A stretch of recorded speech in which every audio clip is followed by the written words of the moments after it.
Hello student. Previous class में हमने लगभग ओशियन वर्ड की की थी, बट वो हमारे चैप्टर से थोड़ा नॉलेज के लिए ज़रूरी था, बट कोर्स के लिए हमने जस्ट उसे नॉलेज के लिए पढ़ा था। तो आज हम वापस स्टार्ट कर दें नेक्स्ट चैप्टर वाटर। अब वाटर के माध्यम से हम समझे तो वाटर साइंस में भी है, एसएस में भी है, और एवरीवेयर वाटर की हमारे लिए इंपॉर्टेंस क्या होती है, बहुत ही ज़्यादा होती है। तो वाटर, अब वाटर आप माइंड मारो कि वाटर कोई पढ़ने की चीज़ नहीं होती या पढ़ने की चीज़ भी होती है। तो जस्ट स्टार्ट करते हैं कि वाटर हमारे लिए बहुत ही यूटेंसिल है, बट कई बार हम वाटर की इंपॉर्टेंस को समझ नहीं पाते।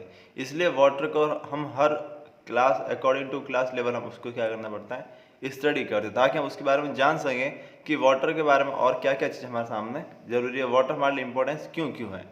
तो उसका फर्स्ट इंपॉर्टेंट फैक्ट देखें तो all over earth is called blue planet cause of presence of water here. क्योंकि हमारे अर्थ में वाटर प्रेजेंस ज़्यादा है, इसलिए इसको क्या कहते हैं, ब्लू प्लेनेट भी कहते हैं।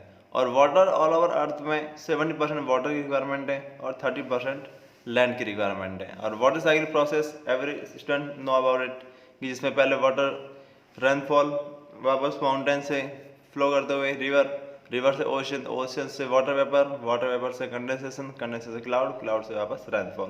तो ये चीज़ हमारे आसपास ऑलवेज चलती रहती है।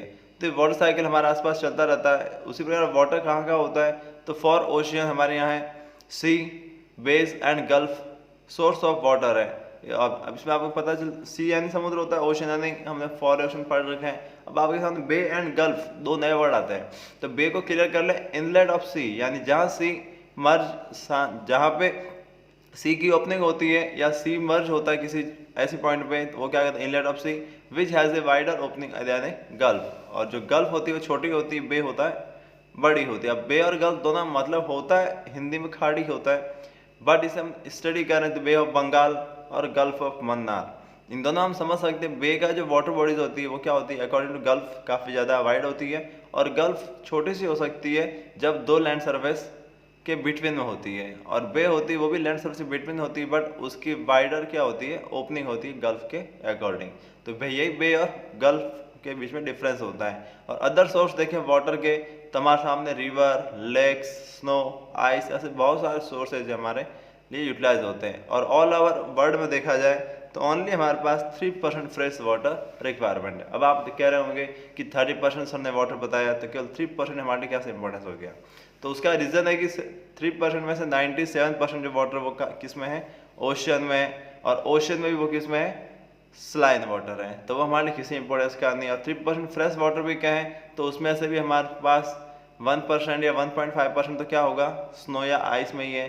तो हमारे लिए ओनली पोर्टेबल वाटर कितना है, ऑल ओवर अर्थ में 1% वाटर है। इसलिए वाटर की इंपॉर्टेंस हमेशा क्या होती है, अकॉर्डिंग टू क्लास वाइज सबको समझाई जाती है कि वाटर को प्रोटेक्ट करना है, सेव करना कितना इंपॉर्टेंस है। क्योंकि आज हमारे पास वाटर अवेलेबल है, बट अगर लॉन्ग टाइम सर्वाइव देखेंगे तो हमारे पास भविष्य या फ्यूचर में वाटर अवेलेबल होना बहुत ही मुश्किल हो सकता है। क्योंकि हमारे लिए पोर्टेबल वाटर की रिक्वायरमेंट डे बाय डे क्या होती जा रही है, डिक्रीज होती जा रही है। इसलिए हमें वाटर को क्या करना चाहिए होता है, सेव करना चाहिए होता है। इसलिए गवर्नमेंट भी बड़े बड़े रेन वाटर हार्वेस्टिंग प्लान चलाती है, सेव वाटर का प्लान चलाती है, ताकि सभी लोग इसके लिए क्या हो सके, अवेयर हो सके और वाटर को प्रोटेक्ट करना सीखे। ये आपके सामने इंपॉर्टेंट फैक्ट अबाउट वाटर थे। अब वाटर के बाद हमने नेक्स्ट पॉइंट लिया था वेव्स।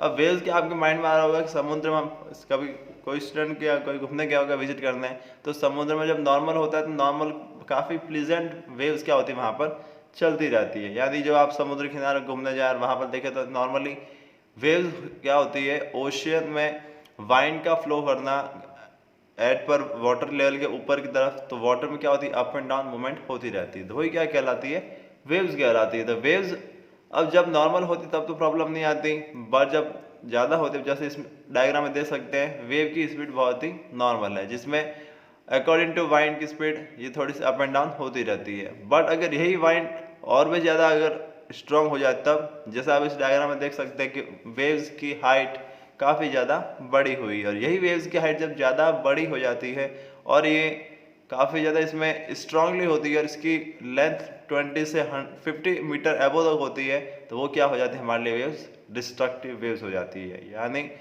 वेव्स वही है, बट उसकी स्पीड और उसके लेंथ में जो इम्प्रूवमेंट होता है वो हमारे लिए क्या होता है, हार्मफुल होता है। तो इसी को हम स्टडी करते हैं वेव्स टॉपिक में। तो अब देखेंगे तो वेव्स क्या होती है। तो first waves are up and down movement of ocean water, this movement are produced by wind. Clear हो गया होगा सबको कि वेव्स होती क्या है। सेकंड पॉइंट है the speed of duration of wind determine the size of force of the wave. अब जितनी स्पीड जितनी ड्यूरेशन के लिए वेव्स आएगी वह उसकी साइज और फोर्स को क्या करेगी, कैलकुलेट करेगी। और फिर during storm waves may to great height and even become destructive. और जब स्टॉर्म आता है, जैसे हम हिंदी में कहते हैं, तो इसे अगर आंधी अगर जमीन में आती है लैंड सरफेस पे, तो वहाँ पे कितने ज़्यादा डस्ट को क्या करती है, ऊपर फ्लो करती है, उसकी स्पीड बहुत ही तेज होती है। बट यही स्टॉर्म या आंधी अगर समुद्र में आए तो वो क्या करेगी, वेव्स को अप एंड डाउन मूवमेंट की स्पीड को बढ़ा देगी। और उसी स्टॉर्म्स के अकॉर्डिंग ओशन में क्या होता है, बड़े बड़े वेव्स होती है, जब उसकी लेंथ क्या होती है, बढ़ जाती है, और ग्रेट हाइट होने के कारण वो हमारे लिए क्या होती है, डिस्ट्रक्टिव। तो उसका मेन रीजन क्या होता है, earthquake and storm cause hug waves called tidal waves भी कह सकते हैं उन्हें, या फिर सुनामी भी कह सकते हैं। तो tsunami that can cause a lot of damage of life and property. अब सुनामी आपके लोगों के लिए नहीं होगी ये वर्ड। सुनामी एक जापानीज वर्ड होता है जिसका मतलब होता है कुछ समथिंग होता है जो कि हमारे लिए यूजफुल कम आता है। तो इसलिए तो सुनामी जो वेव्स होती है वो हमारे डिस्ट्रक्टिव वेव होती है। क्यों? क्योंकि जब सुनामी के बारे में आप लोग नहीं जानते, कई का बर्थ 2004 के, सबका मोस्ट ऑफ द बर्थ, कई स्टूडेंट्स हैं इस क्लास में जिनका बर्थ 2004 के बाद हुआ है। तो सुनामी 2004 में इंडियन ओशियन में आई थी, और जिसमें लगभग ऑल ओवर कंप्लीट वर्ल्ड के आसपास ही देखे तो लगभग 2 लाख से अब लोग सुनामी वेव्स के कारण बहुत सारे लोग मारे गए थे। उसका रीजन ये था कि सुनामी वेव्स उस समय बिल्कुल नहीं थे और लोग उसके बारे में नहीं जानते थे, इसलिए उस समय ओशियन में लॉन्ग लगभग 15 से 80 100 मीटर वेव्स हाइट की उस समय आई। तो उसके अकॉर्डिंग जहाँ पर भी वेव्स टकराई, जिस भी कोस्टल रीजन से टकराए, तो वहाँ पर केवल केवल क्या हुआ, सारी लॉस ऑफ प्रॉपर्टी हुआ हमें। तो इसके कारण जो 2004 की सुनामी थी वो इसका एक बैड इफेक्ट है जिसे वर्ल्ड ने देखा हुआ है। इसलिए तो सुनामी हमारे लिए क्या होती है, जब भी ये हाई वेव्स आती है, क्योंकि उस समय इंडियन ओशन में क्या आता है, अर्थक्वेक आया था, अर्थक्वेक के अकॉर्डिंग हाई लेंथ की क्या हुई, बहुत सारी वेव्स जनरेट हुई थी। और जब वेव्स जनरेट होकर कोस्टल बॉडी या लैंड बाउंड्री पर टकराई तो वहां पर बहुत ज़्यादा क्या हुआ, damage of life and property हुआ। यही रीज़न था कि वेव्स जब नॉर्मल होती तब हमारे लिए प्लीजेंट फील करवाती है, और वही जब डिस्ट्रक्टिव वेव्स आती है तब हमें प्रॉपर्टी ऑफ लाइफ का डैमेज देखना पड़ता है। तो ये वेव्स होती है हमारे लिए। तो this happen because the depth of water is very less near the coast. और वेव्स हार्मफुल क्यों होती है कोस्ट पे, क्योंकि वहाँ पर वाटर की लेवल क्या होती है, काफ़ी ज़्यादा कमज़ोर होती है। और जब पीछे हैवी वाटर की वेव्स आएगी तो वहाँ पर जहाँ पर टकराएगी वो सारे क्या होंगे, क्लैप्स होने निश्चित होते हैं। इसलिए वेव्स हमारे लिए प्लीजेंट भी हो सकती है और डिस्ट्रक्टिव भी हो सकती थी। आपका वेव्स पॉइंट कंप्लीट हो गया होगा। अब नेक्स्ट हम पढ़ते हैं टाइड्स। अब टाइड्स के बारे में आप लोगों ने कई बार सुना भी होगा, जो ओशन के आसपास विजिट करने जाते हैं वहाँ पर टाइड्स यानी वेव्स और टाइड्स आपस में मिलते जुलते हैं। बट टाइड्स थोड़ा सा डिफरेंस होता है जिसमें थोड़ा सा अकॉर्डिंग टू साइंस लॉजिक लगते हैं। तो the sun and moon extract a strong gravitation force on the earth, क्योंकि सन मून और अर्थ में क्या होता है, ऑलवेज ग्रेविटेशन फोर्स इतना फोर्सली लगा होता है जिसके कारण वो सभी अपने आप में बैलेंस्ड रहते हैं। तो the strength of this force leads to regular rise and fall of water in the ocean. इनके स्ट्रेंथ के कारण ओशन में क्या होता है, वाटर राइज होता है और फॉल ऑफ होता रहता है। इसी rise and fall of water को क्या कहते हैं, टाइड। तो the rise of the level of water is called high tide and when water falls below its level called low tide. यानी ओशन के अब जो कोस्टल रीजन रहते हैं वहाँ पे राइज ऑफ यानी कि बड़ी वेव्स का कोस्टल रीजन पे आना और वापस उसी का रिटर्न बैक होना, वही क्या कहलाता है, टाइड कहलाता है। तो यानी इसमें फर्स्ट स्टेप देखें, when the moon and earth come in one line we can see full moon night the tide become higher, this is called spring tide. यानी जब अर्थ नॉर्मल हम देखें हिंदी में पूर्णिमा और अमावस्या जब आती है तब हमारे सामने क्या होता है, फुल मून और नो मून दिखाई देता है। उस समय जो टाइड आता है उसकी हाइट क्या होती है, ज्यादा होती है, इसलिए उसे हम क्या कहते हैं, स्प्रिंग टाइड कहते हैं। वही अगर next condition, even on half moon night the sun and moon create a right angle with the centre of the earth, the gravitational force thus become balanced and the tide are not high, this tide are called neap tide। यानी जो अगर इसके हम diagram next में देखेंगे इसका भी, जिसमें आपको बताते हैं जब इसे राइट एंगल ट्रायंगल पे बनते हैं तब उसमें टाइड की स्पीड क्या होती है, थोड़ी स्लो होती है, और वही क्या कहलाता है, नीप टाइड कहलाता है। तो टाइड्स आर, हमारे सामने टाइड्स आते हैं तो टाइड्स का मतलब क्या होता है, क्यों हमारे लिए यूजफुल होता है। Tides are useful for fishing and navigation. Fishing मतलब जब टाइड्स की वेव्स आएगी तो वो हमारे लिए क्या रहेगी, बहुत सारी फ्रेश फिश लाने का काम कर सकती है। ये बहुत सारे अलग न्यूट्रिशन जो होते हैं ओशन में, वो हमारे लिए क्या करती है, कोस्टल रीजन पर पहुंचाने का काम करती है। और वहीं दूसरी बात, और जब वापस ये वेव्स रिटर्न बैक होगी, तब अगर समुद्र में बड़े बड़े या शिप या छोड़ दी जाए तो उनको वापस रिटर्न बैक होने में क्या होती है, हेल्पफुल होती है। यानी कि अगर हवा का सपोर्ट होगा तो कोस्टल पे आ जाएंगे, और हवा का सपोर्ट नहीं है तो वापस समुद्र के अंदर भी जा सकते हैं। यही होता है नेविगेशन में, this help in shipping and trade.